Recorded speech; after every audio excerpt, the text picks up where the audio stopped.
A couple of weeks ago, Wonka, the latest adaptation of a Roald Dahl book, opened in theaters, so that's time to rank all 10 Roald Dahl movies from worst to best. Coming in last place is The Witches from 1990. Now, just because it's in last place doesn't mean I don't like the movie, it just means it's the one that I like least. I think the effects are pretty good and still hold up, the story is delightfully dark, it's just that compared to the ones higher on this list, it's not as good. Number 9, The Witches from 2020.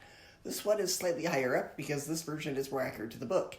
It doesn't end on a super happy note at the last second like the 1990 version. Anne Hathaway gets kind of a fun performance, but you can tell this movie was clearly made to be in 3D, but for some reason it got changed to be a streaming movie, so there's certain scenes that feel weird not being in 3D. Number 8, Matilda the Musical. The songs are great, the girl who plays Matilda does a great job, but it's over an hour longer than it needs to be.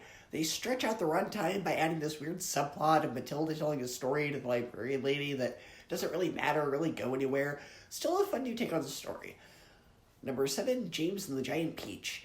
The stop motion still holds up. This is a fun adventure, but the songs aren't that memorable, and they're just there to stretch the runtime because the book was so short. Number 6, Fantastic Mr. Fox. Wes Anderson adapting Roald Dahl is a perfect match. Stop motion's fantastic, it's delightfully quirky, and the cast is all great. Number 5, Charlie and the Chocolate Factory. While it is more accurate to the book for the most part, Johnny Depp's Wonka is a bit too weird, even for Roald Dahl, and he has this weird backstory about his dad being a dentist. I do like how the Oompa Loompa songs take the lyrics directly from the book, and each song is an homage to a different decade of music. Number 4, The BFG. Spielberg was the perfect choice to direct this. It's a fun throwback to 80s kids' adventure movies with the right amount of peril and heart. The CGI is amazing, the story is great for kids, and it's scary without being too scary. Number 3, Wonka.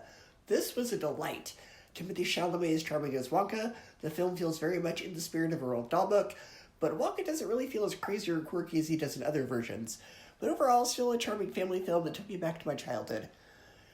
Number 2, Matilda. An iconic 90s family film with great performances, just a touch of adult meanness, and it's a movie for both kids and adults to enjoy with a heartwarming ending.